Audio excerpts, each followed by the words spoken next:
안녕하십니까. 집중토론의 김유미입니다. 지난해였죠. 이제 갓 16개월이 된 입양 아동이 양부모로부터 끔찍한 학대를 당해 사망한 정인이 사건. 모두들 분노를 감출 수 없었는데요. 비단 이 사건뿐 아니라 잊을만 하면 튀어나오는 아동학대 뉴스에 또 한 번 가슴이 철렁 내려앉습니다. 이러한 아동학대는 왜 자꾸 일어나는지, 그 악순환을 끊어낼 대책은 무엇일지 오늘 자세한 얘기를 나눠보겠습니다.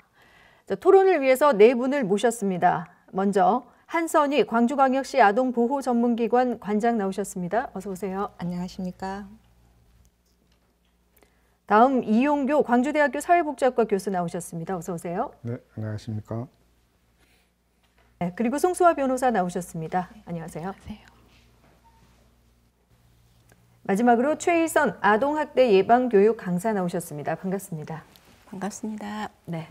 자, 이 네 분과 함께 요즘 많은 분들이 또 가슴 아파한 일도 있었고, 이 아동학대에 대해서 이 악순환을 어떻게 끊을 수 있을지에 대해서 오늘 얘기를 좀 시작해 볼 텐데요. 먼저 우리나라의 경우에 2000년대에 들어서면서 아동복지법 개정을 통해서 비로소 이 사회가 아동학대에 책임을 져야 한다는 어떤 법적 그리고 제도적 토대를 마련했다고 볼 수 있겠는데요. 우리가 생각하는 아동학대, 무엇을 아동학대라고 부를 수 있을지부터 한번 고민을 해봐야 될 것 같습니다. 어떻습니까? 한선희 관장께서 먼저 좀 이야기를 시작해 주시죠. 네, 방금 우리나라의 아동복지법이 개정되면서 2000년부터 들어왔다라고 얘기를 하셨는데요. 아동복지법 제3조에 의하면 아동학대란 보호자를 포함한 성인이 아동의 건강 또는 복지를 해치거나 정상적인 발달을 저해할 수 있는 신체적, 정신적, 성적 폭력이나 가혹 행위를 하는 것, 그리고 아동의 보호자가 아동을 유기하거나 방임하는 것이라고 되어 있어요. 법적으로 얘기하니까 좀 어렵죠. 쉽게 얘기 드리면 아동에게 가해지는 신체적 폭력, 정신적 폭력, 그리고 성적 폭력, 유기와 방임을 얘기하는 것이고 아동의 연령은 만 18세 미만의 자를 얘기합니다. 네, 법적 정의는 아마 송수아 변호사께서 좀 더 자세하게 좀 설명을 해주시면 좋을 것 같은데요. 어떻습니까? 네, 그래서 이게 말씀 잘 해주셨는데 네네. 아동에게 부당하게 신체를 상해 입힌 것뿐만 아니라 아동의 정서를 불안하게 하거나 고립감이나 공포감, 소외감, 모멸감을 주는 이런 모든 일체 행위를 아동학대라고 봅니다. 그렇군요. 아동을 보호해야 하는 어떻게 보면 가족의 울타리 안에서 사실 이런 학대들이 더 많이 발생하고 있긴 하는데요. 그래서 앞으로도 우리 사회가 아동 이 학대에 대한 문제 얼마나 또 많은 관심을 기울여야 할지 생각을 하게 됩니다. 흔히 앞서 이제 아동학대에 대한 정의를 살펴주셨지만 내가 하고 있는 건 아동학대가 아닐 거야. 이건 훈육이야 라는 생각들을 하실 것 같아서요. 혹시 훈육과 이 학대의 어떤 경계 어떻게 구분을 하는 게 좋을지 이용교 교수께서 좀 한 말씀 해주시죠. 그렇죠. 제 어렸을 때 경험을 보면 이 중간고사 때 꽤 시험을 잘 봤는데도 기말고사 때 좀 점수가 떨어지면 이렇게 1점에 한 대씩 이렇게 맞은 경험이 있고 네. 또 청소를 제대로 못했다고 해서 이렇게 단체 기합을 하고 심지어 이 대걸레로 맞은 경험도 있습니다.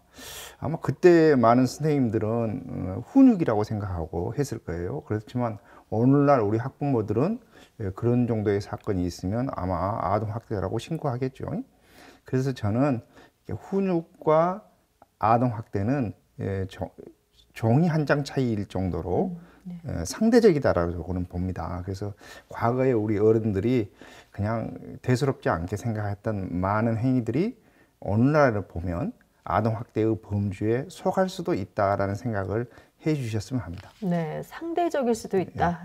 개인 차이일 수도 있지만 또 시대 차이일 수도 있고 그렇습니다. 여러 가지 상대적인 어떤 부분들이 있어서 구분하기는 참 명확하지 않아서 종이 한 장 차이로 표현해 주셨는데요. 어떻습니까? 최희선 강사께서도 한 말씀 해주시죠. 앞서 이용교 교수님이 말씀하신 것처럼 저는 진정한 훈육은 존중을 바탕으로 해야 한다고 생각합니다. 존중은 선택할 수 있는 자유가 있다고 생각하거든요.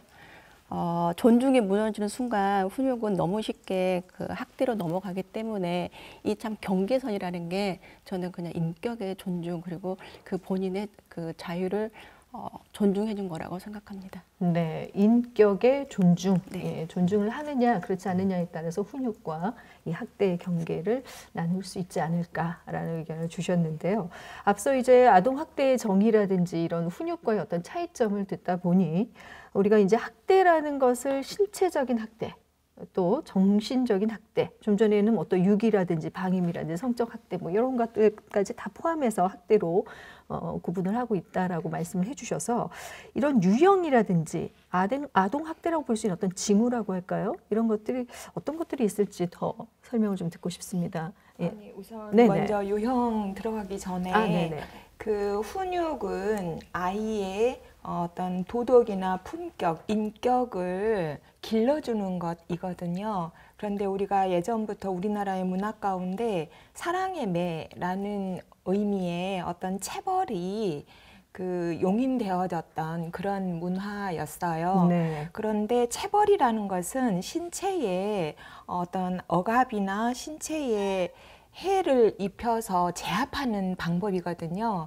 그렇다면 훈육은 우리 아이가 성인이 될 때까지 부모나 보호자나 어떤 사회에서 계속적으로 해야 되는 개념이라면 체벌은 아이의 신체에 어떤 저해나 어떤 억압을 해서 폭력을 하는 것이기 때문에 개념 자체가 다르고요. 네. 그래서 이제 예전에는 훈육의 방법으로 체벌, 즉 매나 또 단박에 제압하는 어떤 이런 것들을 용인하는 문화였다면 지금은 아시겠지만은 올해 민법 915조가 그 징계권이 그 삭제되면서 부모의 체벌조차도 금지하는 어떤 제도를 갖추었거든요.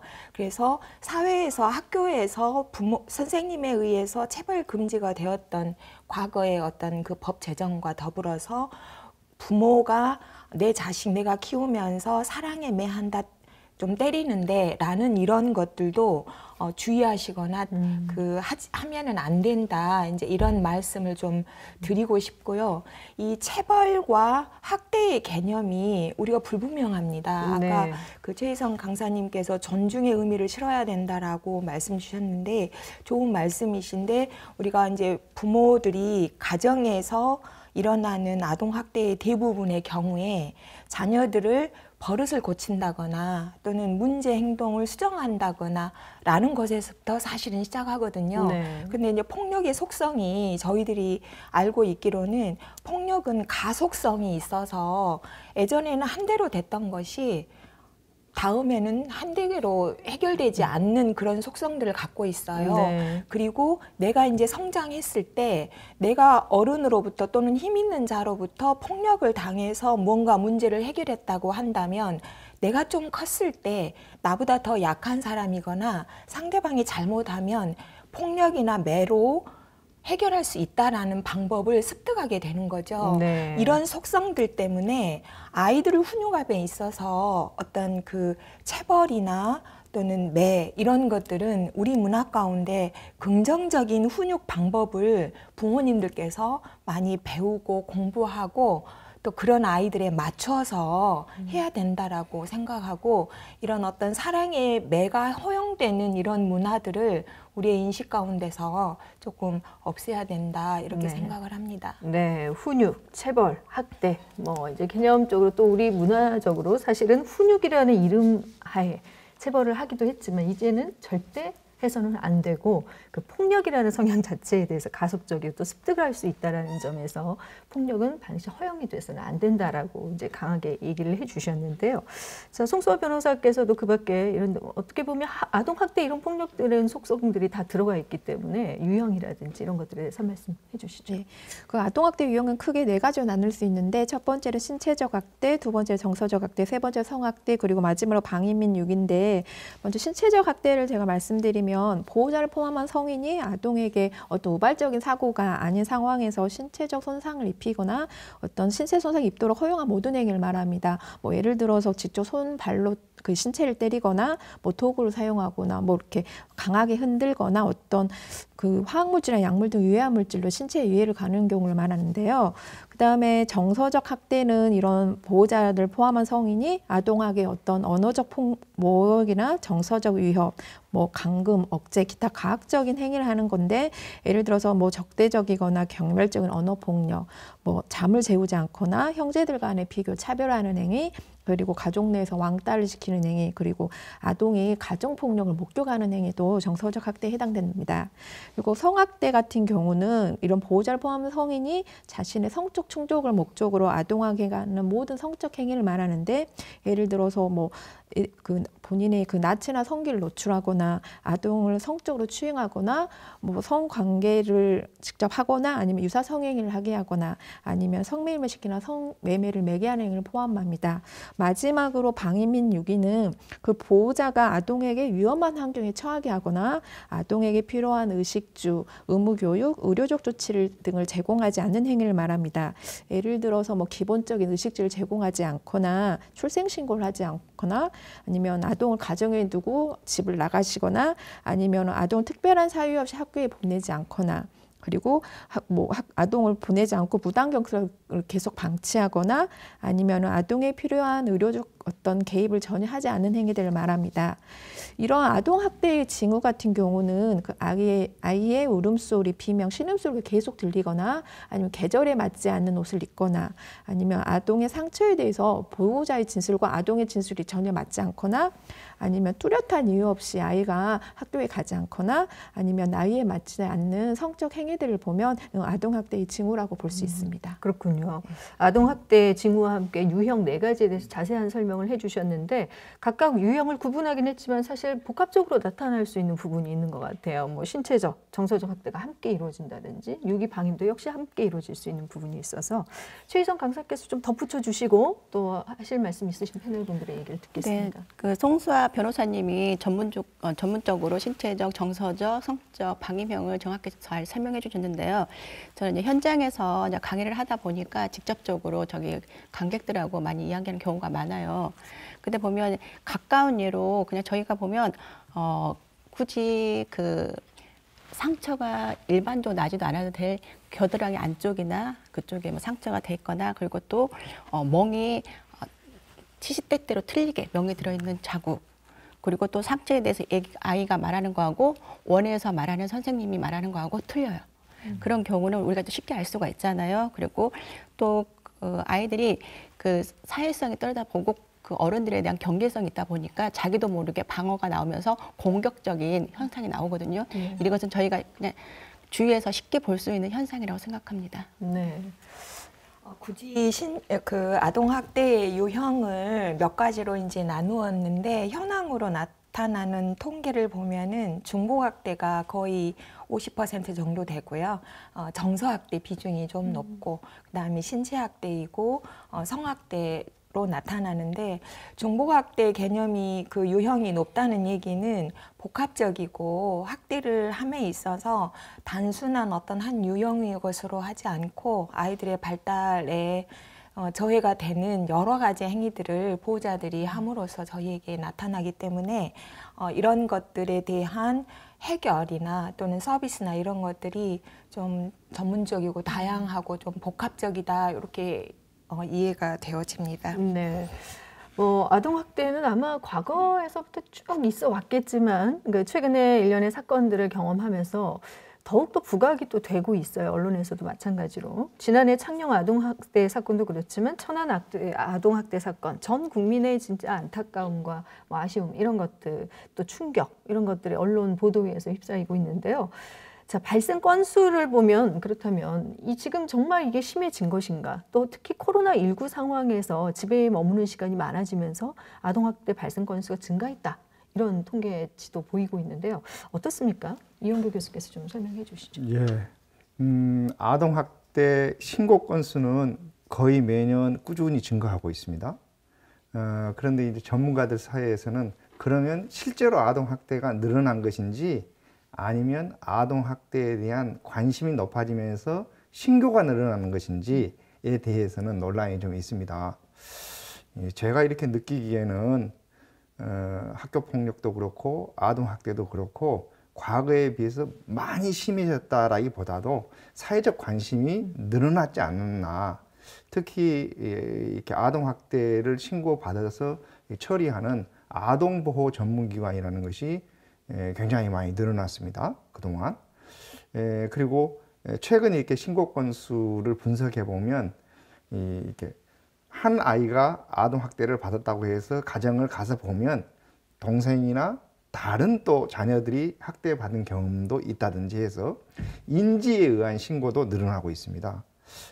그리고 특히 이제 작년같이 코로나19로 집에 있는 시간이 늘어나고 아이들이 학교에 갈 시간에도 집에 있고 또 부모님들의 경우에는 실직 뭐 또 사업이 부진하면 아무래도 스트레스가 쌓이고 그게 또 이제 애들에게 화풀이로 이렇게 연결되기도 하잖아요. 그렇기 때문에 아마도 여러 통념으로 봐서 늘어났을 것이다. 아직 공식적으로 발표는 안 돼 있어요.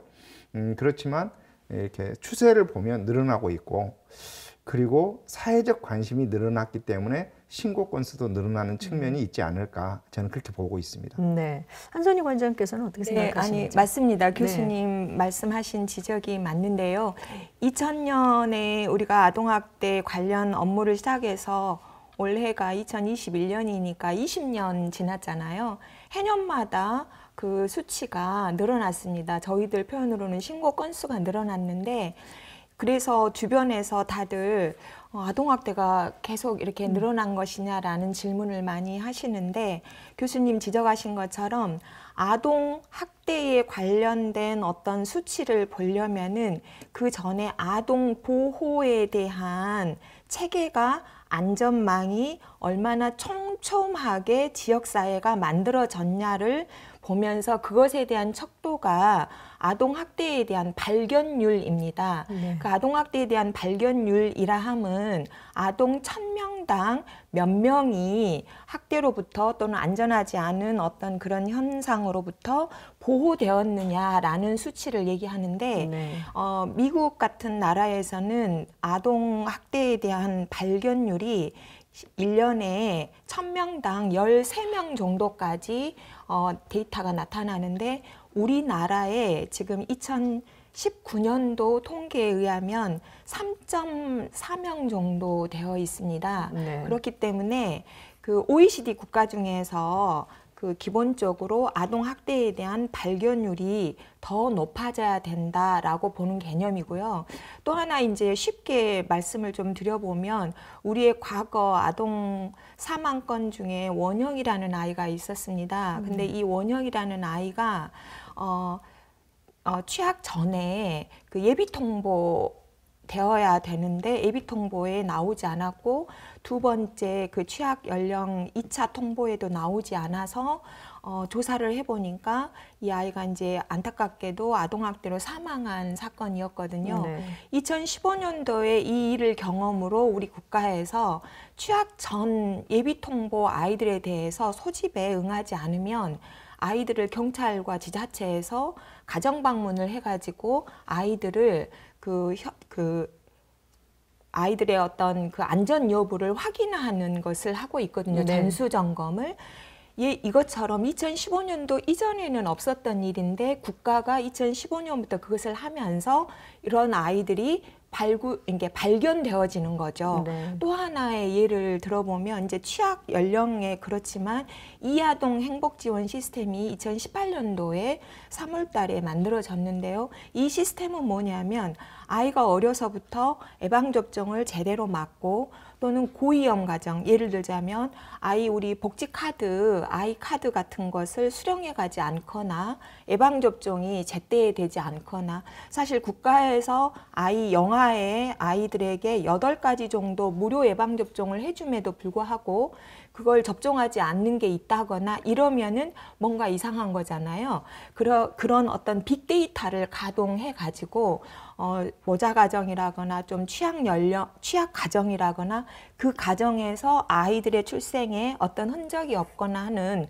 이런 것들의 빅데이터를 가동해서 뭔가 고위험 가정이다라고 판단이 되어지면 또 가정 방문을 하는, 그리고 또 아동학대로 유입이 되는 네. 이런 발견이 더 늘어나고 있기 때문에 이런 시스템이 더 촘촘해지면 촘촘해질수록 아동학대의 어떤 발견은 훨씬 더 높아진다, 이렇게 볼 수가 있겠습니다. 네.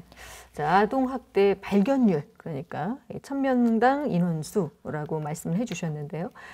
국민적인 어떤 의식도 이제 높아지고, 국민 한 명 한 명이 감시자로서의 역할을 제대로 한다면 이런 발견율도 자연스레 이제 높아질 텐데, 말씀해 주신 것처럼 그 안전망을 촘촘하게 하기 위해서 우선돼야 할 것이 현황이라든지 데이터 파악들인 것 같습니다. 그래서 지금 현재 이제 전국이나 우리 지역에 아동학대 현황들의 자료가 혹시 있습니까? 송수아 변호사께서 좀 소개를 해주시죠. 네. 그 보건복지부 자료에 따르면 2019년 전국 아동학대 신고 건수는 약 4만 건이고, 이 중에서 최종적으로 학대로 판단할 건수는 약 3만 건이라고 합니다. 이 또한 2019년에 아동학대로 사망한 아동은 43명이라고 하는데요. 또 2020년의 경우 1월부터 11월까지 접수된 아동학 신고 건수는 약 3만 6,800건으로 발표되었습니다. 특히 우리 광주의 경우는 신고된 아동학대 중 최종적으로 아동학대로 판단된 경우에는 2018년도에는 962건, 2019년도에는 876건이라고 합니다. 이러한 아동학대의 가해자 중에서 부모가 대부분을 차지한다고 합니다. 네. 좀 덧붙여서 지금 2019년 위주의 자료인 것 같습니다. 네. 아니, 그 통계가 맞고요. 저희들이 이제 예상하기에는 전국적으로 지난 2020년이 코로나 상황이었잖아요. 네. 그래서 코로나 상황으로 부모에 의한 가정 내에서의 아동학대 발생을 과거의 경험으로 비춰볼 때 집안에 부모에 의해서 아이들이 비대면 교육이 되어지면서 집안에 있었기 때문에 훨씬 아동학대가 더 많아졌을 것이다 라고 저희들이 또 전문가들이 예측을 해요. 그런데 지난 해에 저희에게 신고되었던 수치는 2019년도에 비해서는 약간 줄어들었습니다. 그래서 저희들이 분석할 때에는 그 비대면 교육이 되면서 신고 의무자들의 발견이 많이 떨어졌다, 이렇게 이제 하는데, 실질적으로 신고 의무자들의 그 신고가 현저하게 줄었고요.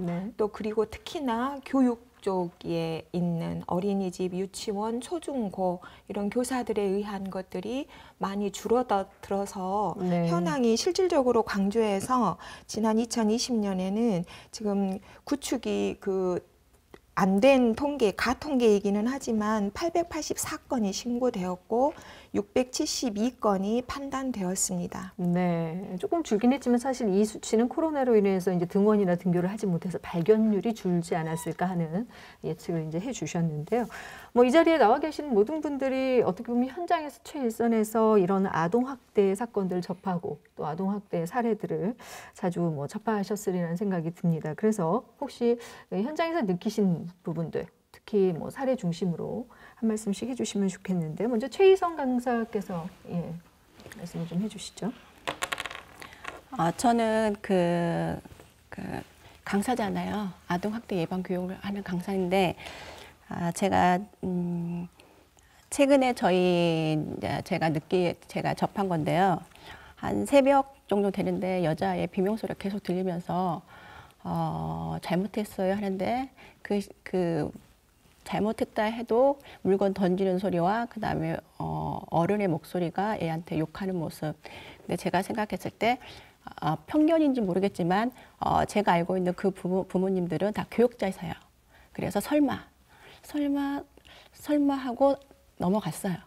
근데 그게 주기적으로 한 달에 2번 정도 그렇게 심하게 애를 좀 제가 느꼈을 때 구타한 느낌이었거든요. 그래서 저도 강의를 하는 예방교육, 아동학대 예방교육을 하는 강사로서 이 신고를 한다는 게 진짜 애매하더라고요. 왜냐하면 항상 저희가 마주보고 인사하는 그런 관계인데 만약에 이걸 신고를 했을 때는 이제 멋쩍어지잖아요. 그래서 이걸 정말 해야 되나 말아야 되나 해야 하는 것은 맞아요. 90%잖아요. 저희가 배운 게 있기 때문에. 그래서 한 번만 더 이런 상황이 벌어지면 한 번 하자 했는데 또 한 번 이런 일이 벌어지더라고요. 그래서 남편하고 애들하고 상의를 해서 이 부분을 어떻게 할까? 그러면 50대 50이더라고요. 엄마 그러면 나중에 좀 보기 멋쩍이지 않을까요? 그런데 남편은 아니다. 이것은 진짜 이거 좀 수준이 너무 가하니까 일단은 우리가 기관에다 신고를 하자 해서 제가 112에다가 신고한 경험이 있습니다. 그런데 이제 그 확실히 제가 고민했던 거하고 틀리게 현저하게 그 아이의 비명 소리가 정말 줄어들었어요. 그래서 제가 생각한 결과 망설여요, 솔직히. 망설인데 내가 내렸던 결론이 맞았고 그런 그 비명의 소리가 안 나오고 막 그런 상황들이 줄어들었다는 것은 뭔가 변화가 됐다는 거잖아요. 그래서 외부 수사기관이나 아동학대 예방 그 기관에 의뢰를 하는 것도 저는 좋다고 보고 있습니다. 네, 아동학대인지 아닌지 판단의 문제부터 또 신고를 하기까지 네. 뭐 앞으로 이제 우리가 토론회에서 쭉 다룰 문제이기도 합니다. 그런 그 사례를 좀 경험을 하셨다라고 말씀을 해주셨고요. 송수아 변호사께서는 어떻습니까? 네, 최근에 그 언론에 보다 유명한 사건인데 최근 그 전남 여수에 있던 사건인데 그 여수시 한 시민이 어떤 집에 쓰레기가 방치돼 있고 그 속에서 아이들이 방치돼서 살고 있다는 아동학대 신고를 했다고 합니다. 그래서 그 경찰이 수사하던 중에 그 친모를 아동학대 혐의가 있어서 그 수사를 했고, 근데 거기에 있던 7세 된 아들하고 그 2살 된 딸이 한 명 더 애가 있다, 이런 말을 진술했다고 합니다. 그래서 경찰이 긴급 수색하던 중에 그 냉장고 안에서 그 2년 전에 죽은 2개월 된 어떤 남자아이를 발견했다고 합니다. 그 경찰 조사 결과 미혼모인 A 씨는 새 아이를 출산했었는데 그 첫째만 출생 등록을 하고 출생 신고를 하고 나머지 애들은 출생 신고를 하지 않았다고 합니다. 그런데 이 어머님은 그 미혼모로서 생계를 위해서 오후 6시부터 새벽 2, 3시까지 식당에서 일을 했는데 그동안 아이들 모두 방치했고 2년 전에 이미 2개월 된 남아이가 죽었는데도 거길 냉장고에 시신을 발견한 사건이었다고 합니다. 그래서 결국 A 씨는 아동학대치 사회 및 시체 은닉 등 혐의로 구속기소가 된 사례가 있었습니다. 네, 그렇군요. 자, 한선희 원장께서 또 한 말씀 해주시죠. 저희 그 아동보호 전문기관에 많이 사례를 접하는데요.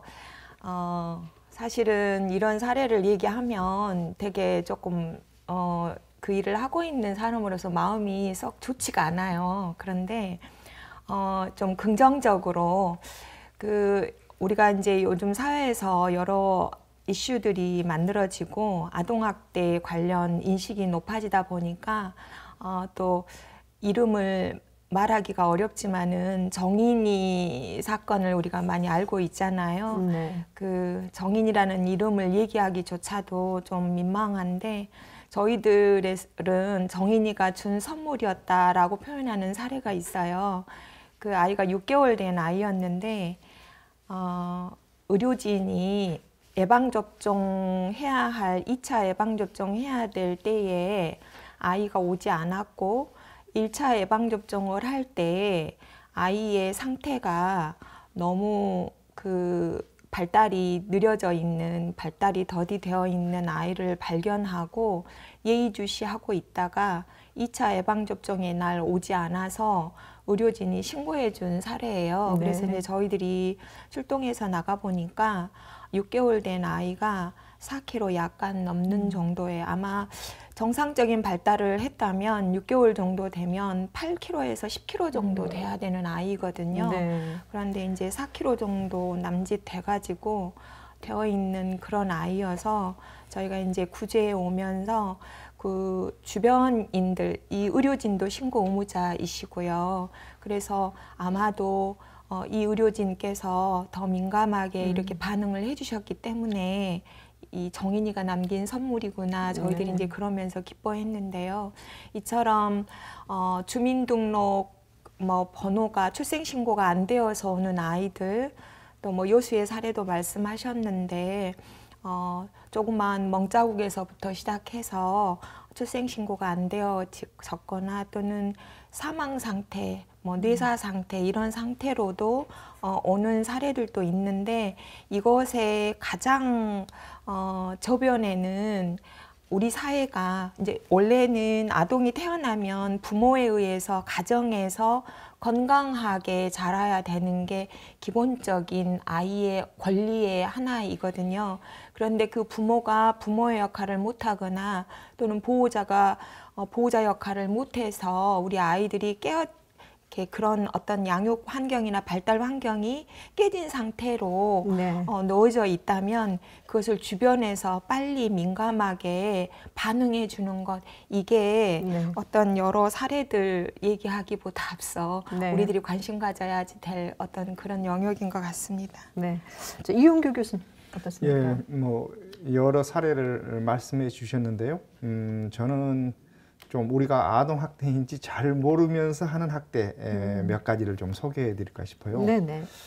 제가 이제 아동 학대에 관심을 가지고 애국책을 번역하다 보니까 이렇게 흔듦 증후군이라는 게 있더라고요. 그래서 이게 뭐지 했더만 우리가 어렸을 때 아이들이 막 울고 그러면 에우 하면서 막 이렇게 네. 하는 경우가 있어요. 네. 그런데 이제 어린 아이는 배고파서도 울고 뭐 오줌을 쌌다고서도 울고 잠이 올라고도 울고 하는데 이제 보호자의 입장에서는 화가 나니까 네. 흔들잖아요. 그런데 이제 어른들은 이미 머리가 굳어 있지만 아이들은 아직 머리가 굳지 않는 상태이기 때문에 심하게 흔들면 이게 뇌가 흔들릴 수 있고 또 목이 제대로 자리를 안 잡아 있기 때문에 네. 아이가 목이 꺾일 수도 있다는 거예요. 그래서 실제로 이제 그때 장애가 생기는 거죠.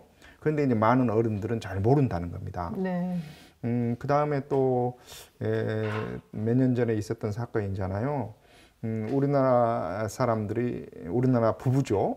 미국에 여행을 갔다가 잠깐 슈퍼에 가서 뭐 물건 좀 사오자 하고 아이들을 차에다 방치해 놓고 네. 갔는데 이제 그 신고를 해가지고 결국 이제 뭐 조사받고 했는데 그 사람들이 직업이 법조인이었잖아요. 네. 그러니까 우리 경우에는 뭐 그래 엄마 좀 슈퍼에 좀 다녀올게 너 좀 여기 좀 있어 하고 차에다 놔두고 가는 것을 대수롭지 않게 생각하지만 네. 뭐 미국 같은 데에서는 바로 아동 학대라고 보는 거거든요. 그래서 저는 우리가 좀 이런 주제를 가지고 논의할 때 과거에는 그냥 자연스럽게 생각했거나 별로 개념치 않았던 것들도 다시 살펴보면 이게 학대일 수도 있구나 네. 하는 경각심을 좀 가졌으면 하는 생각입니다. 네. 그 교수님 말씀하신 흔들린 아기 증후군 같은 경우에는 호주 같은 나라에서는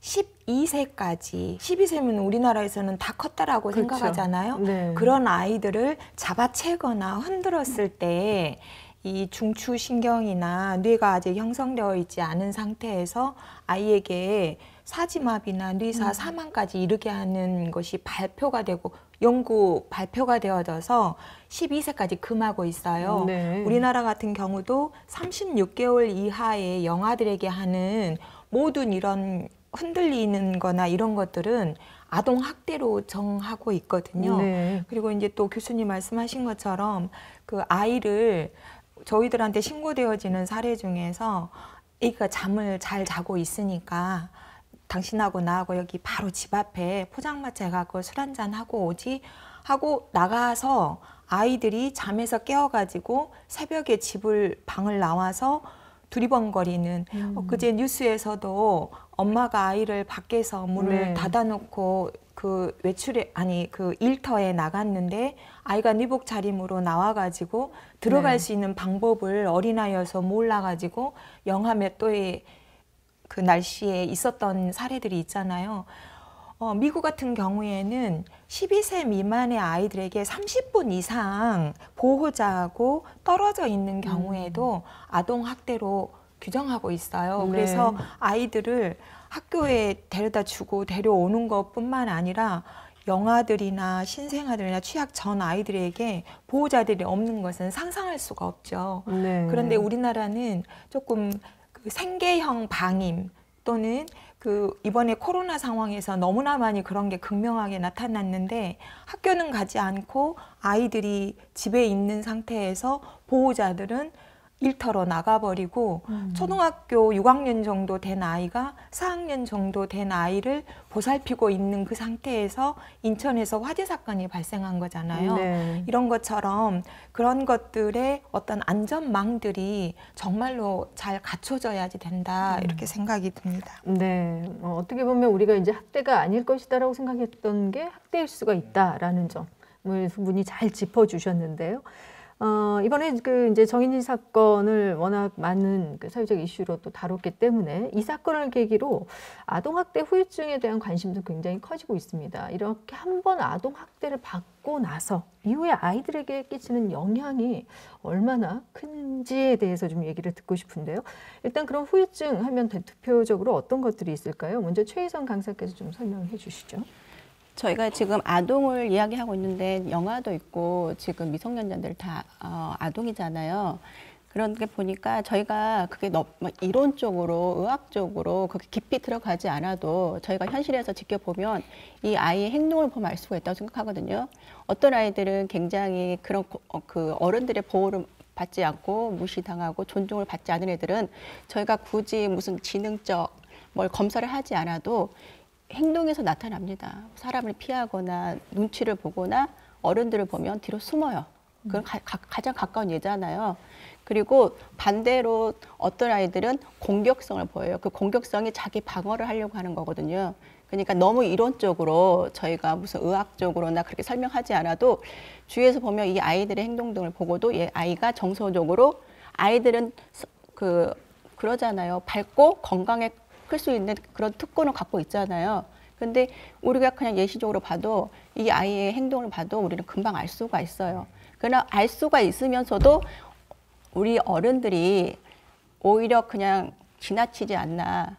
저는 이렇게 현장에서 그 아동 학대 예방 교육을 하면서 이것은 무슨 거창하게 나갈 것이 아니라 우리 그 현장에서의 우리 어른들부터 변화돼야 한다고 생각하고 있거든요. 네. 그래서 저는 그 강의할 때마다 느끼는 게 너무나 어떤 일을 추진할 때 보면 이론적으로 가지 않고 현장에서 저희가 직접 보고 있으면서 그런 부분들을 하나하나 추진해야 한다고 생각하고 있습니다. 네, 가장 가까이에서 느끼는 아주 작은 신호들을 우리가 잘 캐치해서 알아차릴 수 있는, 그게 이제 아이들에게는 학대를 막고 또 후유증이 이어지지 않도록 하는 방법이 될 수 있을 텐데요. 자, 그 밖에 아동 학대로 인해서 아이들이 겪는 후유증에 대해서 한선희 관장께서 좀 더 설명을 해 주시죠. 그 아이들 후유증 얘기하기 전에 그 요즘 아동학대로 계속 그 아동학대 중상해나 치사 뭐 이런 사례들이 아동학대다라고 얘기를 하니까 그런 것만 아동학대이고 그 좀 경미한 것들이나 또는 나도 알지 못하는 상태에서 일어나는 아동학대 같은 그런 것들이 간과될까 걱정이 되어져서 네. 교수님 말씀하신 것처럼 나도 모르게 하는 이런 것들이 아동학대일 수 있다. 이런 것들을 조금 많이 아셨으면 좋겠다 생각이 들고 네. 그 학대받은 아이들의 그 기본적으로는 이제 그 선생님께서 말씀하신 것처럼 신체적으로 발달이 잘 안 돼요. 네. 그러니까 그 아까 6개월짜리 아이도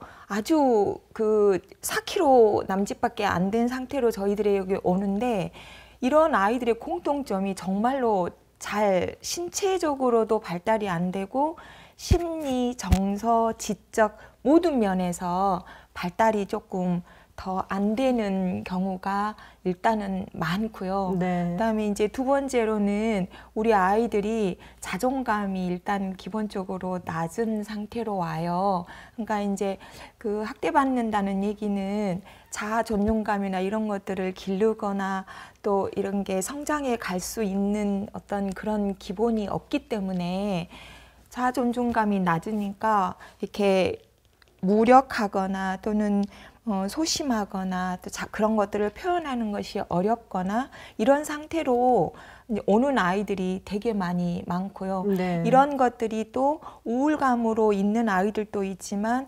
외부적으로 표출되어서 그 사회를 향해서 그 그 어떤 이런 분노나 화 이런 것들이 거칠게 표현되는 이제 이런 아이들이 많이 있어요. 그래서 저희들이 영유아기 때에는 부모가 방치하거나 신체학대하거나 이러면 이제 자기보호 능력이 없기 때문에 그 아주 극심하게 손상이 되어지고, 조금 아이들이 커 나가면은 그런 것들이 이제 누적되면서, 사실은 학대하면 부모가 해줘야 될 역할에는 뭔가를 하면 안 되는 것도 있지만 뭔가를 또 적절하게 때에 맞춰서 해줘야 되는 역할들도 있거든요. 네. 근데 이제 그런 게 없으면 아이들이 성장하는 과정에서 요즘 초등학교 고학년 정도만 되면 밖으로 이렇게 좀 나올 가능성이 아주 높아져요. 네. 그래서 이제 여자아이들 같은 경우에는 그 부적절한 성에 노출되기도 하고요. 그리고 남자아이들 같은 경우에는 가출이나 거짓말이나 문제 행동이나 또 또래들끼리 어울려서 네. 비행에 접어드는 이런 경우들도 많이 만들어지고요.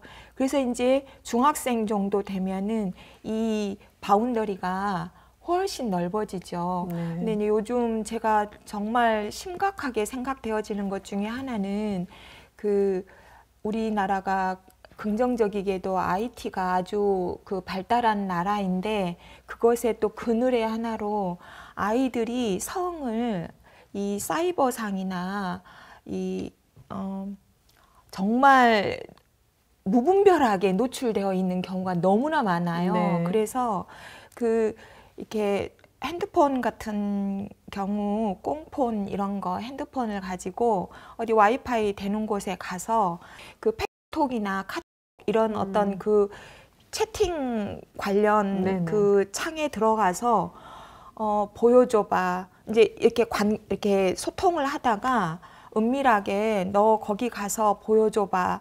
그러면 아이들이 정말로 무분별하게 자기의 그 이렇게 보호되어야 될 이런 것들을 네. 뭐 SNS상에 보내고, 또 그걸 가지고 아이들이 또 더 친밀감이 유지가 되고 하면은 어느 곳으로 와봐. 그러면 또 그 아이들이 그곳으로 택시비 준다고 하면은 가거든요. 이런 사례들이 너무나 많고 저연령화되고, 네. 초등학교 2학년, 3학년 때도 이런 것에 노출돼가지고 저희들한테 신고되어지는 네. 경우도 많이 있어요. 네. 그래서 이제 이 아이들에게 안전한 환경을 만들어주지 않으면 아이들이 말 그대로 건강하게 성장하지 못할 환경이 된다. 네. 이것은 신체, 정서, 지적, 심리 모든 면에서 이거는 이렇게 발달되어지면 사회관계에 어려움을 겪게 되고, 또래 관계에 어려움을 겪게 되고, 이제 그러면서 사회 문제화되어지는 네. 이런 경우로 많이 되어져서, 이거는 예방하고 조기 발견하는 게 가장 큰 노력이어야 될 것 같습니다. 네.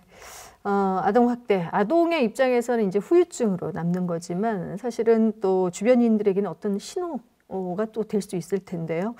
송수아 변호사께서는 그 아동학대 의심이 되는 어떤 상황이나 또 조짐, 신호 같은 것들이 있다면 어떤 것들이 있을지 좀 설명해 주시죠. 일단은 외견상으로 봤을 때 아이의 몸이 뭐 사고로 보기에는 미심적인 뭐 상처나 흔적이 있거나, 또 뭐 발생이나 회복의 시간 차이가 있어 보이는 뭐 상처나 골절 이런 게 볼 수 있고요. 또 뭐 아까 말씀하셨다시피 뭐 겨드랑이나 팔뚝, 뭐 허벅지 안쪽 등에 일반적으로 다치기는 어려운 부위에 상처가 있으면 아동학대로 외견상 신체학대로 볼 수 있습니다. 또한 뭐 이들 잠을 자지 못하거나 어떤 신체적 어떤 원인은 없는데 뭐 잦은 통증이나 여러 증상을 호소하거나 아니면 자해나 뭐 자살 시도하는 것도 볼 수 있고요. 네. 또 그 성적 학대를 볼 수 있는 부분이 걷고 앉는 걸 좀 어려워하고, 당연히 성기부의 통증이나 어떤 가려움, 뭐 회음부에 대한 성기나 뭐 상처 이런 것도 볼 수 있고요. 또 나이에 맞지 않는 어떤 성적 행동, 그리고 뭐 어떤 특정 장소나 어떤 특정 유형의 사람을 극도로 피하거나 두려워하는 경우도 볼 수 있습니다. 또 외견상 그 성장이 지연되거나 영양실조, 적절하지 않는 뭐 영양 섭취, 그리고 계절에 맞지 않는 옷을 입거나 위생 관리가 전혀 되어 있지 않은 상태, 그리고 학교에 너무 일찍 등교하거나 뭐 집에 늦게 귀가하려고 하는 어떤 특정적인 어떤 행동들, 그리고 기타 뭐 비행이나 뭐 도둑질, 아니면 특정한 사유 없는 무단 무단 결석의 반복 이런 것 등으로 딱 볼 수 있을 것 같습니다. 네, 이런 이제 징후들이 발견됐을 때 신고를 해야 하는데 지금부터는 이 신고에 대한 얘기를 좀 해볼까 합니다. 어디에 어떻게 신고를 해야 할지부터 또 신고 후에 아동학대를 받은 아동은 또 어떻게 조치가 되는 것이며 이런 것들이 궁금한데요. 먼저 이용교 교수께서 말씀을 좀 해주시죠. 예, 뭐 신고 가장 간단한 방법은 핸드폰을 꺼내서 112 누르고 그냥 전화하면 됩니다. 네. 그러니까 뭐 신고 전화가 여러 가지가 있었는데 지금은 그냥 112로 이렇게 신고하는 것을 권장하고 있죠. 범죄이기 때문에. 네. 그런데 이제 사실은 이 신고하기가 이게 쉽지 않습니다. 네. 대부분의 뭐 예를 들면 교사라든지 사회복지사라든지 뭐 이런 분들은 아동과 관련된 일을 하는 사람은 아동 학대를 발견하면 반드시 신고해야 하는 신고 의무자예요. 근데 신고 의무자조차도 신고하기를 좀 꺼려합니다. 그 이유 중에 하나는 살짝 영업에 방해가 되는 거죠. 예를 들어서 내가 소아과 의사인데 신고를 했다. 그러면 이제 그 어머니나 아버지가 아이를 데리고 안 올 가능성이 높고 심지어 이제 나쁜 소문을 퍼뜨리죠. 그러면 이제 고객이 떨어지죠. 뿐만 아니라 진단서라도 하나 끊어주면 경찰이 와라, 검찰이 와라, 법원에서 와라. 그러니까 사실은 사람들이 꺼려하죠. 그래서 외국에서는 이제 이런 사건이 생기면 그것을 전담해주는 팀에서 처리를 한다고 해요. 네. 병원 내에서도 뭐 골절도, 화상도 뭐 여러 가지가 다 아동 학대일 수가 있잖아요. 그러면 이제 그것만을 전담해주는. 그러면 이제 의사의 입장에서는 좀 손쉽게 갈 수 있겠죠. 그리고 이제 사실은 이런 문제 때문에 해바라기 센터라는 것도 만들었어요. 그 해바라기 센터라는 것은 뭐냐면은 특히 이제 성적으로 학대받는 아동이라든지 이런 아동은 신고하면 바로 의료적 서비스, 경찰 개입, 또 아동학대 예방센터 같은 데에서의 개입 이런 것들이 이제 함께 되는 곳이죠. 그래서 저는 우리 사회가 가급적이면 부모라든지 교사와 같은 사람들이 학대를 안 하는 것이 맞지만 네. 그걸 학대를 발견하기 쉬운 위치에 있는 사람들이 보다 좀 손쉽게 신고하고 좀 부담을 좀 덜 갖게 하는 시스템을 갖추는 것도 좋지 않을까 이런 생각을 갖고 있습니다. 네, 신고 절차와 그리고 신고 조치에 대해서 송수아 변호사께서 좀 덧붙여 설명해 주시죠. 네, 아까 말씀하신 대로 아동 학대가 112 어쨌든 신고가 되면 현행법에 따르면 그 경찰과 아동 학대 전담 공무원은 즉시 수사와 조사에 착수해야 됩니다. 그래서 그 이제 경찰과 아동 학대 전담 공무원이 현장에 가서 아동 학대 피해가 확인이 되고 재학대 위험이 급박 현저한 경우 또 응급 조치를 할 수 있는데요. 그 응급 조치의 내용은 아동 학대 범죄 행위를 저지하거나 아동학대 행위자를 피해 아동으로부터 격리, 그리고 피해 아동을 아동학대 관련 보호시설로부터 인도, 또 긴급치료가 필요하면 이 피해 아동 의료기관으로 인도할 수 있습니다. 또한 이렇게 위에 같은 응급조치가 이루어졌는데도 아동학대 범죄가 재발될 우려가 있거나 긴급을 요하여 법원의 임시조치 결정을 받을 수 없는 경우는 이 경찰과 아동학대 전담 공무원은 아동학대 행위자에 대해서 피해 아동 또는 가정 구성원의 주거로부터 퇴거 및 격리, 그리고 이런 피해 아동에 대해서 100m 이내 접근 금지, 그리고 전기통신을 이용 접근 금지를 할 수 있습니다. 네. 또한 이렇게 임시 조치도 할 수 있는데요. 이 아동 학대 행위자에서 법원에 임시 조치를 검사는 청구할 수 있는데 아까 말씀드린 접근 금지뿐만 아니라 친권 또는 후견인의 권한 행사 제한 또는 정지, 또한 아동보호 전문기관 등의 상담 및 교육 위탁, 그리고 경찰 관서에 유치장 또는 구치소 유치할 수 있습니다. 네. 또한 그 피해 아동에 대한 보호명령 제도가 있습니다. 그 가정법원의 판사는 결정으로 아동 학대 행위자를 피해 아동을 아까 그 응급조치에 있는 그 주거로부터 퇴거 및 격리, 100m 이내 접근 금지, 그리고 그 전기통신을 위한 접근 금지 외에도 아동 복지시설 및 장애인 복지시설로 보호 위탁, 피해 아동을 의료기관의 치료 위탁, 그리고 피해 아동 연고자 등의 가정 위탁, 친권 행사의 정지 등으로 이런 것을 가정법원 판사 결정으로 내릴 수 있습니다. 참고로 그 2020년 10월부터는 이 피해 아동이 성인이 될 때까지 6개월 단위로 피해 아동 보호 명령의 기간을 연장할 수 있는 제도도 됐습니다. 네, 아동학대 신고 후 조치에 대해서는 자세한 내용을 알려주셨는데요. 이번에 이제 정인이 사건의 경우에는 어린이집 교사가 최초 신고자이기도 했죠. 그리고 실제로 아동학대 신고 의무자 신고 가운데 70% 정도가 유치원이나 학교 교사들에 의해서 이루어지고 있는데요. 현실적으로 우리가 주변인들이 쉽게 아동 학대를 징후를 느꼈다고 해도 이게 신고가 참 어렵다라고 얘기를 많이 하세요. 자, 왜 그럴까요? 한선희 원장께서 좀 어떻게 보시는지요?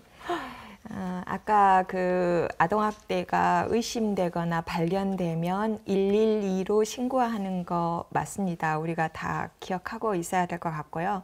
그 아까 예방교육 강사님께서 말씀하신 것처럼 이런 경우에 신고해야 되나 말아야 되나 또 신고하게 되면 다음 날 이 가정을 보기가 민망할 텐데 이런 걱정들을 많이 하시죠. 네. 그런 것들 때문에 신고하고 그 이후에 민원이나 또 나타날 어떤 그런 그 아까 교수님께서는 영업 방해라고 표현을 해주셨는데 그 환자들이 다시 안 오거나 또 안 좋은 소문을 퍼뜨리거나 이렇게 해서 받을 그 불이익 때문에 네. 주저하게 되는 경우가 많이 있어요. 그러나 원래 신고 의무자들의 신고는 신고 의무자뿐만 아니라 아동학대에 대한 신고는 공익신고보호법에 의해서 신고자가 누구인지 보호받을 수 있도록 되어 있어요. 네. 그렇기 때문에 예를 들어서 학교에서 선생님이 신고한다고 해서 그게 노출되지 않고 또는 의사가 신고했다고 해서 노출되지 않는데 간혹 업무 수행 과정 중에 뉴스에 나오듯이 경찰이 조사 진행 중에 또는 아동보호 전문기관에서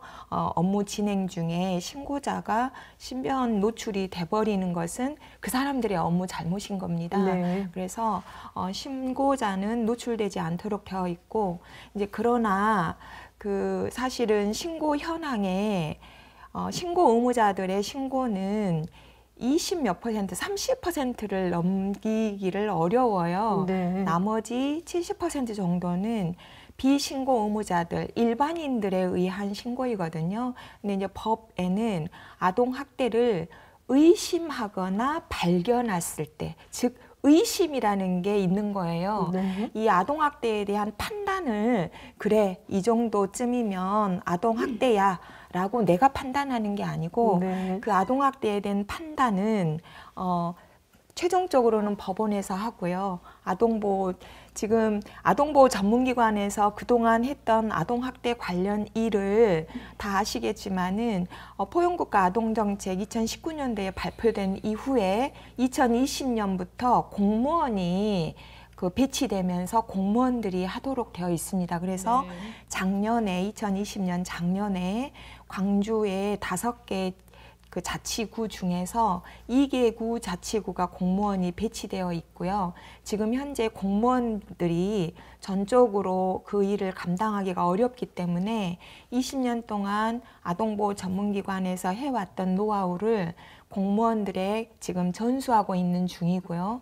광주 같은 경우에는 2개의 자치구 외에 나머지 3개 자치구까지 올해 내에 공무원을 배치하도록 시장님께서 선포하셨기 때문에 올해까지 이루어질 것으로 제가 기대하고 있고 네. 2023년 9월 말까지 공무원들이 현장조사 업무를 공무원하고 같이 할 수 있도록 저희들이 이제 지원하도록 되어 있고요. 네. 즉 정리하자면 112로 일반인들이 신고를 해주시면 그곳에 아동학대가 의심되어지는 아이들의 경우에 아동학대 전담 공무원과 경찰이 같이 현장에 출동해서 여러 가지 것들을 조사하고 그것에 따르는 판단을 한 다음에 어떤 조치를 할 것인가 논의하고 그 조치에 따라서 서비스를 진행하고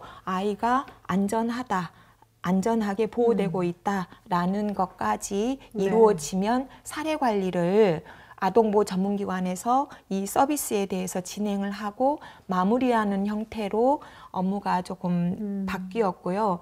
이제 그 안에는 아이들에게 나타나는 치료가 필요한 경우, 의료 치료를 포함해서 심리 치료가 필요한 경우에는 심리 치료하고, 또 이제 부모의 성행을 바꾸기 위해서는 교육도 필요하고 상담도 필요하고 또 부모의 치료가 필요한 사례들도 제법 많이 있거든요. 네. 그래서 이제 이런 것들을 지역사회와 함께 아동보호 전문기관이 사례 관리를 전문으로 해서 아이들의 안전을 가정 내에서 도와줄 수 있도록 지원하는 업무를 앞으로 하게 될 건데요. 네. 이제 그렇기 때문에 일반인들은 112로 신고하시면 된다. 네. 이렇게 이제 생각하시면 될 것 같습니다. 네. 그리고 또 하나는 외국 같은 경우에 복지 선진국이라고 하고 아동 보호에 대한 체계가 탄탄한 국가에서는 근 70% 정도까지 신고 의무자들에 의한 신고예요.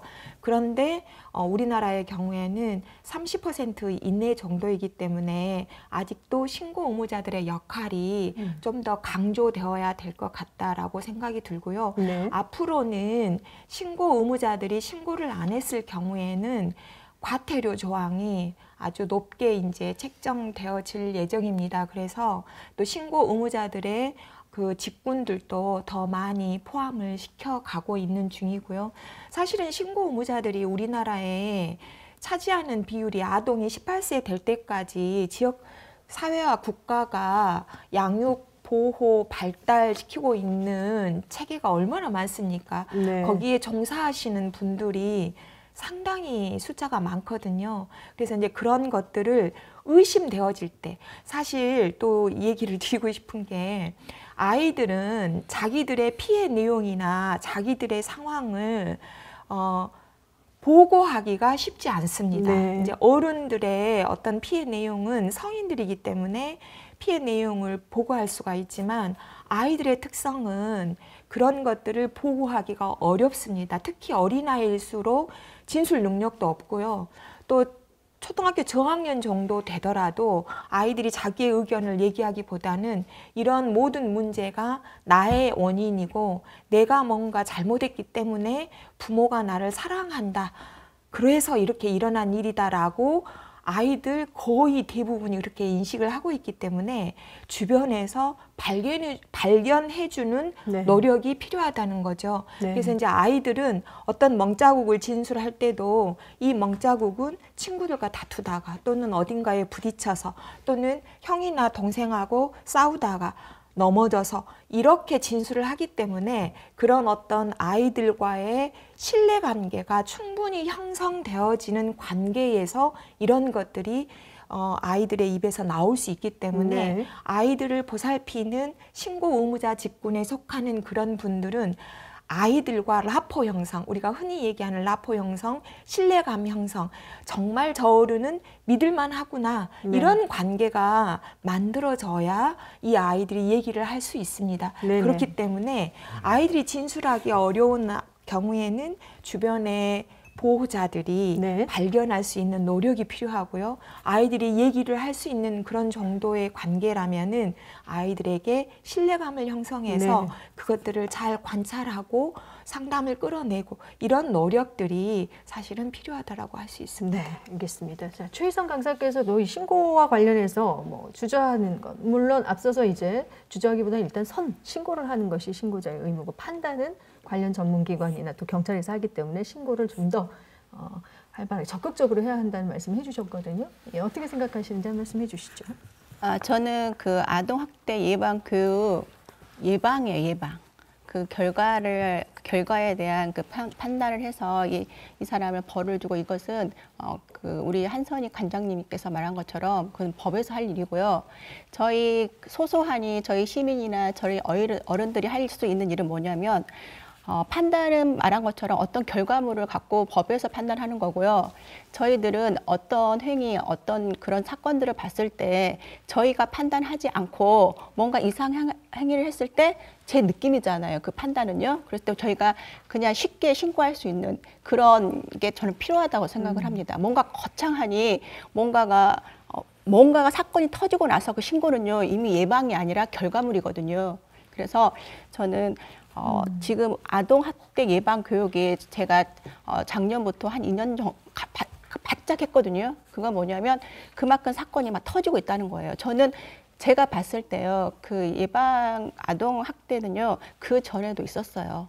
근데 이게 이제 신고 자체가 나왔기 때문에 이게 현실적으로 불거진 거라고 생각하거든요. 그래서 네.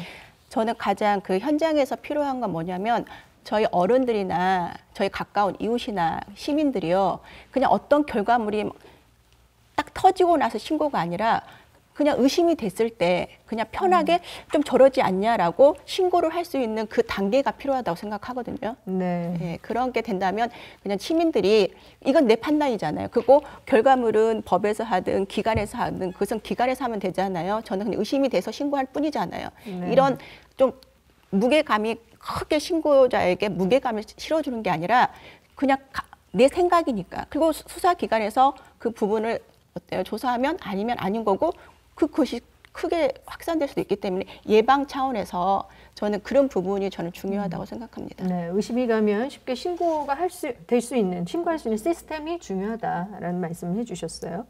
자, 이번에 뭐 정인 사건도 살인죄를 적용해야 한다는 목소리들이 높아서 이렇게 아동학대의 어떤 방법들이 굉장히 끔찍하고 또 그런 것들을 접하고 나서 충격들이 굉장히 크기 때문에 아동학대를 저지른 학대자의 처벌 수위도 이제 굉장히 높아져야 하지 않나는 목소리가 있는 것 같습니다. 자, 이에 대해서 실제로 좀 현실적으로 아동학대의 학대자는 어떤 처벌을 받고 있는지 궁금합니다. 송수아 변호사께서 좀 말씀해 주시죠. 아동학대에서 그 상해나 폭행 등의 그 아동학대 범죄를 범한 사람이 아동을 사망하게 할 때는 무기 또는 5년 이상의 징역을 받게 되고요. 또 이러한 아동학대 범죄를 범한 사람이 중상해를 입게 할 때는 3년 이상의 징역형입니다. 그리고 아동을 매매하는 행위는 10년 이하의 징역, 그리고 아동에게 성적 학대를 하는 경우는 10년 이하의 징역 또는 1억 원 이하의 벌금이고요. 또 아동에게 신체적 학대나 정서적 학대, 뭐 유기, 방임 이런 그런 경우는 5년 이하의 징역 또는 5천만 원 이하의 벌금입니다. 또한 그 아동학대 행위자에 대한 그 선고유예 판결을 제외하고 유죄 판결을 선고한 경우에는 200시간 범위 내에서 재범의 명에 필요한 수강명령 또는 아동학대 치료 프로그램 이수명령을 병가합니다. 참고로 그 아동학대 신고로 현장에 출동한 경찰이나 아동학대 전담 공무원 등의 학대 조치 업무를 수행할 때 폭행, 협박이나 현장 조사를 거부하는 경우에는 그 교부에서 업무 수행 등을 방해하는 경우에도 최근 이제 형사처벌을 받게 됩니다. 그렇군요. 자, 이용규 교수님 어떻습니까? 학대자에 대한 처벌에 대해서 어떻게 예. 보시는지요? 우리 송수아 변호사님 말씀을 들으면 아동학대를 하면 뭐 엄격하게 처벌한 것처럼 보입니다만 법에는 그렇게 규정이 되어 있지만 실제로는 대개 최소한으로 하거나 또 실형과 집행유예를 함께 했다가 집행유예로 풀어져 버린 경우가 너무 많습니다. 네. 그런데 그 이유조차도 이렇습니다. 그 아이가 학대받기는 했지만 또 동생도 있고 가족이 있지 않느냐 해서 이 가게를 먹여 살리기 위해서는 좀 기회를 한 번 더 주자. 네. 이런 식이죠. 그런데 같은 그런 행위가 예를 들면 부모가 아이를 때린 게 아니라 만약에 배우자를 만약에 때렸다. 그러면 훨씬 더 처벌을 크게 받아요. 그 반대로 자녀가 부모를 때렸다. 그러면 훨씬 더 가중 처벌을 받습니다. 그러니까 이 같은 행위라 하더라도 예를 들어서 부부간이다 그러면 1대1이라면 이렇게 비속, 그러니까 자녀가 부모를 때렸다 그러면 엄격하게 처벌받고 부모가 자녀를 때리면 그냥 있을 수 있는 일이지라고 생각하는 어떤 장유유서의 관념이랄까 이게 네. 우리 법에 너무 일상화되어 있습니다.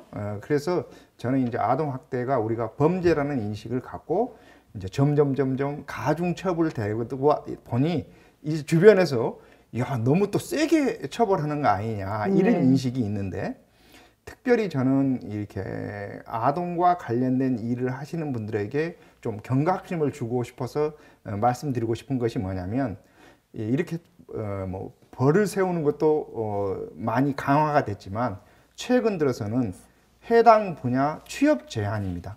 그래서 예를 들어서 어떤 사람이 아동 학대를 했다. 그래서 이게 법적으로 처벌받았다. 그러면 예를 들면 아동 관련된 일은 할 수 없게 네. 뭐 학원도 못 가고 뭐 교직도 할 수 없고 심지어 어린이집이나 유치원에 운전기사도 못하게 합니다. 이런 것이 이제 뭐 적게는 5년, 길게는 10년이고 만약에 소아과 의사가 만약에 아동학대로 하면 아동 관련 일을 못하면 소아과를 접어야 되는 거예요. 네. 그래서 이제 저는 이 아동학대라는 게 이렇게 부모들에게 처벌하는 이런 경우도 있지만 관련 직업 종사자의 입장에서는 굉장히 치명적인 범죄가 될 수도 있다. 네. 그래서 이제 최근 몇 년 사이에 엄청나게 이제 많이 이렇게 법 집행이 강화되고 있는 쪽으로 가고 있다 하는 것에 대해서는 공감하고 있습니다. 네, 학대자 처벌과 관련해서 말씀들을 듣고 있는데 혹시 덧붙이실 말씀 있으십니까? 지금 학대 행위자들에 대한 끔찍한 사례들이 이슈가 되기 때문에 양형을 높여야 된다, 살인죄를 적용해야 된다, 이런 이슈들이 많이 있는데요. 그 아동학대 관련 양형은 교수님께서 지적하신 것처럼 일반 우리 그 사례에 비해서 양형 기준이 낮다라고 제가 알고 있습니다. 그래서 양형을 높이는 것은 지금 논의 중이고요. 그러면서 특히나 피해 아동이 6살 미만인 경우에는 가중 처벌을 하는 양형을 기준을 정하고 있는 것으로 알고 있습니다. 네. 그런데 또 일각에서는 양형을 높이는 것이 그 정말로 형을 높게 받을 수 있는 것인가에 대해서는 또 의문을 제기하거든요. 이 얘기는 아동학대의 특성상 그 미필적 고의를 증명하기가 어렵기 때문에 양형을 높인다는 의미는 그 미필적 고의에 대한 증거 내용이 확실하게 있어야만 양형을 높일 수 있기 때문에 부모가 주로 대부분인 아동학대 가해자들이 이것에 대해서 진실하게 얘기를 할 수 있는 가능성을 더 좁히는 거 아닌가, 이런 우려들 때문에 지금 조금 논의 과정 중인 것으로 알고 있습니다. 네, 그렇군요. 말씀해 주신 것처럼 가해자 대부분이 이제 부모다 보니까 가해자와 피해자를 분리하는 게 맞는데 아동학대의 경우에는 이런 이제 분리 조치라든지 후속 조치가 참 어렵다라고 볼 수 있을 것 같습니다. 송수아 변호사께서 이에 대해서 말씀해 주시죠. 네. 최근에 정인이 사건에서 보다시피 세 번의 그 아동학대 신고가 됐음에도 불구하고 담당 경찰관이나 아동보호 전문기관이 그 정인이 학대 사실에 대해서 정확하게 사건을 파악하지 못하고 부실하게 처리가 돼서 비극을 유발한 요인이 될 수 있었는데요. 이 사건에서 가장 당장 시급한 부분이 이렇게 학대 신고가 되었을 때 아동과 학대를 부모를 분리하는 조치였습니다. 지난해 그 아동법 개정으로 1년에 2회 이상 신고가 접수가 된 아동 같은 경우는 학대 부모와 즉시 분리할 수 있는 제도가 도입이 돼서 올해 3월에 시행될 예정인데요. 네. 그래서 이 법안으로서 약간의 이러한 가해자 후속 조치에 대해서는 약간의 입법이 마련돼서 다행이라고 생각합니다. 그렇군요. 최희성 강사께서도 한 말씀해 주시죠. 저는 그 가해자 후속 조치가 이루어지지 않는 것은 현재 우리나라의 그 입양 기관에 허점이 있음을 부인할 수 없다고 생각하거든요. 애초에 부적절한 대상을 걸러내지 못했던 것도 잘못이라고 생각하고요. 입양 아동과 부모를 적절히 돕지 못한 것도 난 잘못이라고 생각합니다. 네. 그리고 결국 결과는 뭐냐면 결국은 한 아이와 한 가정을 파탄을 이르게 하는 그런 책임이 있었잖아요. 그렇기 때문에 저는 뭔가를 시행할 때는 애초에 처음부터 그런 부분들을 정확하게 잘 했더라면 이런 결과물은 나오지 않았을 거라고 생각합니다. 네, 가해자 이제 후속 조치라면 사실 피해 아동도 그 이후에 그 관리를 어떻게 해야 할지에 대한 문제도 있습니다. 자, 어떻습니까? 이용규 교수께서도 피해 아동의 어떤 조치 그렇죠. 말씀해 주시죠.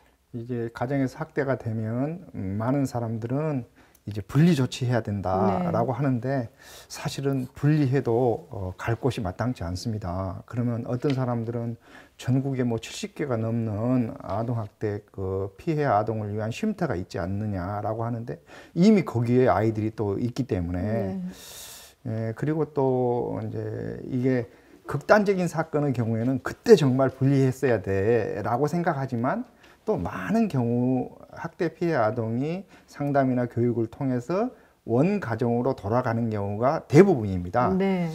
그래서 이제 저는 이제 최근 정부에서도 발표했지만 이런 쉼터를 늘리겠다 하는 것에 대해서는 어느 정도 공감하고 그렇게 해야 된다고 봐요. 왜냐하면 시군구가 한 230여 개 되는데 뭐 70여 개 가지고는 감당하기 어렵죠. 예를 들어서 담양에서 생긴 사고를 뭐 화순이나 저기 나주에서 보호한다든지 하면 학교는 또 어떻게 가겠어요? 그래서 이제 이런 그 국가가 조치를 취하는 것은 맞지만 사실은 저는 국가가 그 아동학대 피해가 반복되지 않도록 처벌뿐만 아니라 교육 훈련도 매우 중요하다고 봐요. 네.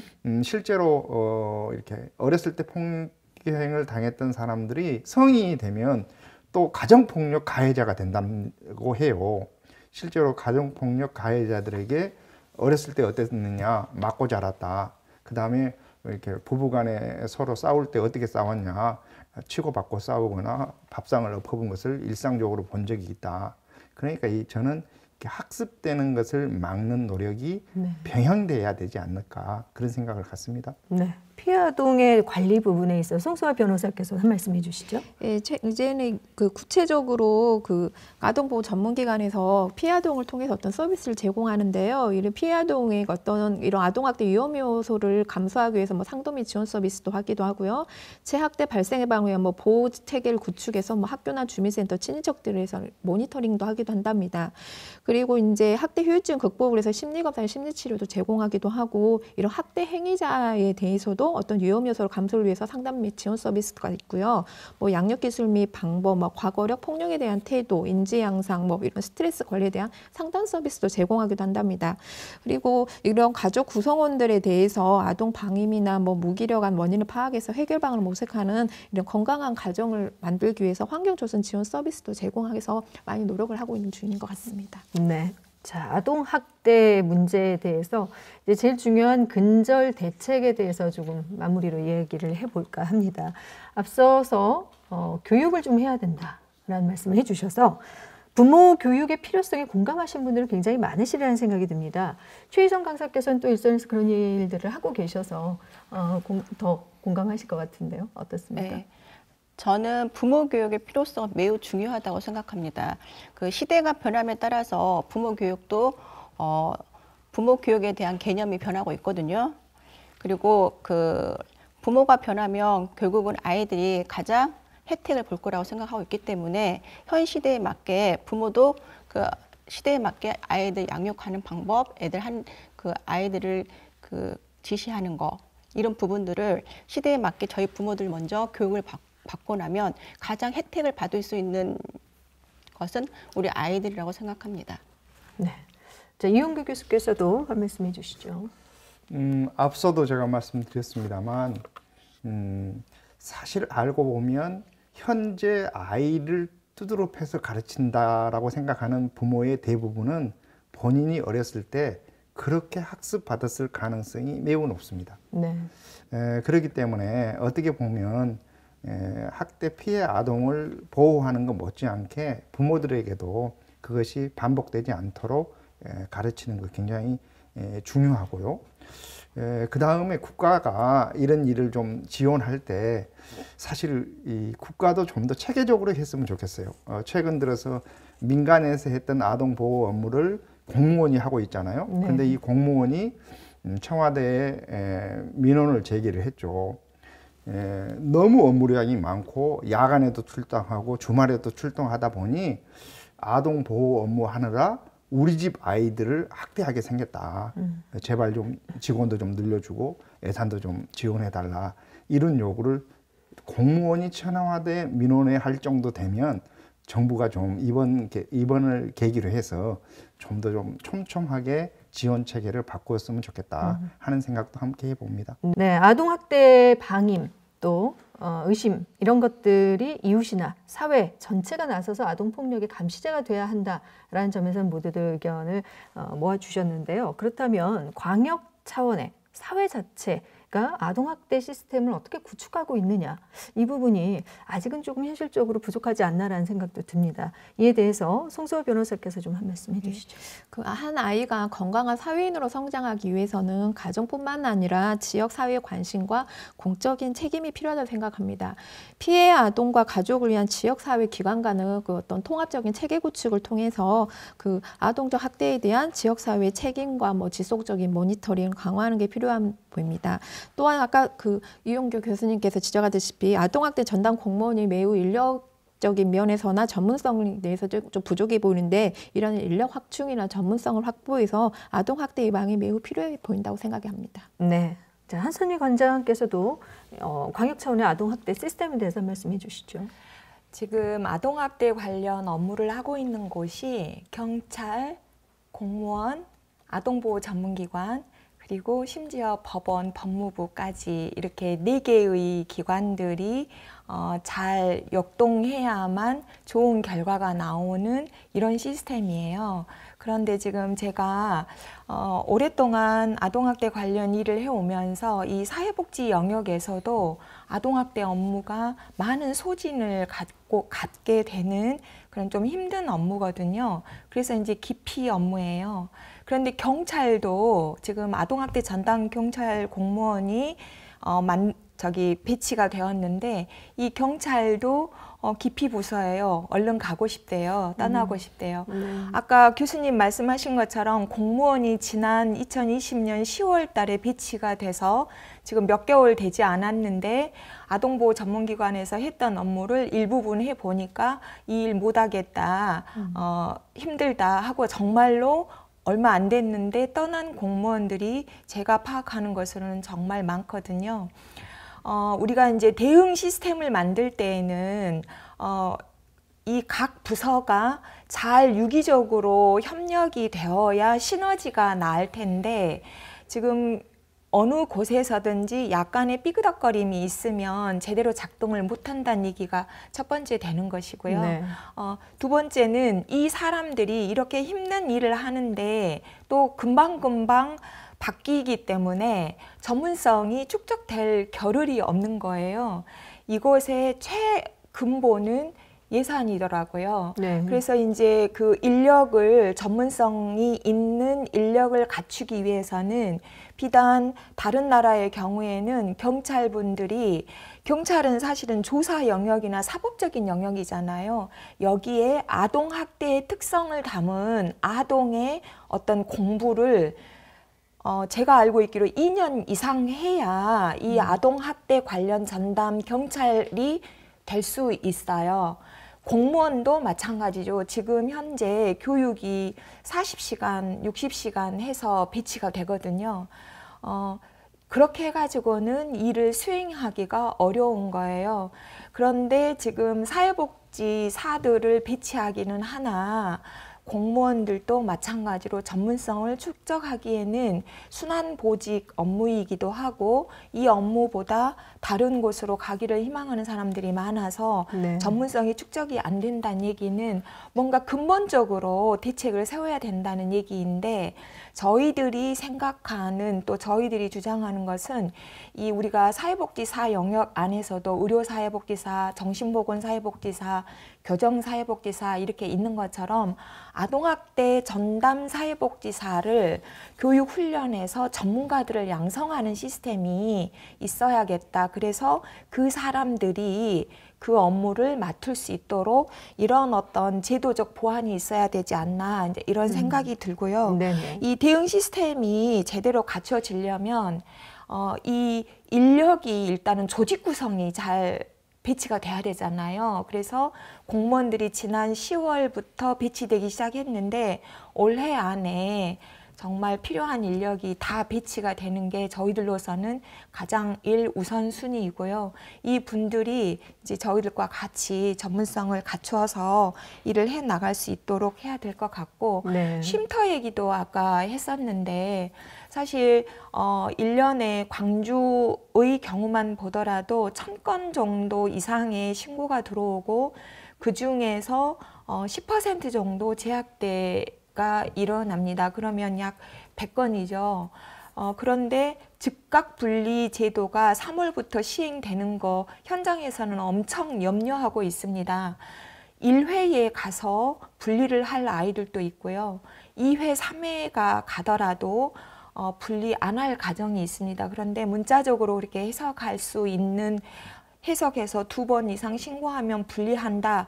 이렇게 매뉴얼에 매몰되어서는 안 될 것 같고 분리에 따르는 전문가적 판단을 키울 수 있는 그런 어떤 전문가가 만들어져야 된다라고 보고 아까 얘기한 것처럼 1000건에 100명 정도 재신고가 들어오는데 지금 쉼터가 광주 안에 2개소가 있거든요. 네. 남자 시설, 여자 시설. 그러면 정원이 7명씩 14명인 겁니다. 그러면 단순 산술적인 개념으로도 아이들이 분리해서 갈 곳이 없다라는 얘기가 되는 거죠. 그리고 아이들은 부모로부터 분리하는 경험이 또 다른 어떤 그 피해를 줄 가능성이 있기 때문에 그 분리는 정말 심사숙고해야 될 그런 영역이라고 네. 생각이 듭니다. 네, 아주 현실적인 이제 얘기들을 해주셨습니다. 무엇보다 전문 인력을 확충하고 또 예산이 바탕이 돼서 그런 아동학대 시스템 구축을 해야 한다라는 점, 또 다양한 조언들을 해주셨는데요. 뭐 시간이 이제 많지 않아서 결국은 아동에 대한 관심을 갖는 사회적 분위기와 함께 또 학대를 막기 위해서 지자체뿐만 아니라 정부, 우리 모두가 노력을 좀 더 기울여야 한다라는 차원에서 오늘 토론회에서는 뭐 혹시 다 미처 말씀 못 드린 얘기가 있다면 함께 해서 마무리 말씀으로 듣도록 하겠습니다. 먼저 이용교 교수께서 마무리 말씀해 주시겠습니다. 예, 오늘 우리 주제가 이제 아동 학대 어떻게 예방할 것인가라든지 이런 거에 집중하다 보니까 이제 학대 피해 아동의 보호에다가 우리가 관심을 갖는데요. 네. 사실은 이제 전체 아동 중에 이 학대 피해 아동 연간 한 3만 명 정도면은 사실 전체 아동에 대한 관심이 좀 높아져야 된다고 저는 보거든요. 왜 그러냐면 어떻게 보면 전체 아동의 상황이 아동 학대의 상황과 연결되어 있다는 거죠. 그래서 이제 우리가 이제 예를 들면 학대받는 아동이 결국 집으로 돌아가지 못하면 이제 어린이들이 사는 양육시설로 가게 돼요. 그러면 양육시설에서 1년 살려면은 예산이 1인당 2,500만 원 이상이 들어갑니다. 그러면 가정에서 아이를 키울 때 우리가 그렇게 투자해 주느냐? 그러지 않거든요. 그래서 저는 이제 오늘 우리 논의가 아동 학대이지만 학대받는 아동의 보호와 아울러 우리가 전체 아이들의 삶의 질을 어떻게 높일 것인가, 그거에 대한 사회적 관심을 끄는 계기가 되었으면 좋겠다, 그렇게 생각합니다. 네. 자, 다음 송수아 변호사께서 마무리 말씀해 주시겠습니다. 네, 저는 근데 무엇보다 아동학대 중요한 거는 아동학대에 대한 우리들의 인식의 변화가 제일 중요하다고 생각합니다. 그동안에 사랑의 매라는 이름으로 그 체벌을 정당화해서는 안 될 것 같고 아동학대는 중대범죄라는 그 인식이 폭넓게 자리 잡아야 되는데요. 그걸 덧붙여서 그 충분한 아동보호시설 등에 대한 물리적인 시스템이 구축이 되고 또 전문적 인력과 예산이 확대되고 또 담당자들의 전문성과 뭐 소명의식, 책임의식이 이런 모든 것들이 필요하다고 생각합니다. 네. 다음 최희선 강사께서 마무리 말씀해 주시겠습니다. 저는 그 아동학대 예방은요, 그거는 우리 어른들의 주의 깊은 그 관심이라고 생각합니다. 그냥 사소한 것이라도 그냥 넘기지 않고 이것은 판단은 제가 그 앞전에서 이야기했듯이 그 법에서 판단하는 것이지 제가 봤을 때 어느 정도 수위가 좀 넘었다 하면 저희가 가볍게라도 기간 있잖아요. 아동복지기간 그리고 수사기간까지 안 가더라도 주위에 이렇게 문의를 해서 그런 부분들을 저희가 신고도 가볍게 할 수 있고 또 주위에 같이 도움을 청할 수 있는 그런 상황들이 벌어져야지만이 이게 큰 사건으로 벌어지지 않는다고 생각하고 있습니다. 네. 자, 마지막으로 한선희 관장께서 마무리 말씀해 주시겠습니다. 우리 아이들 잘 키웁시다. 나의 아이 잘 키우려면 남의 아이도 잘 커야 되거든요.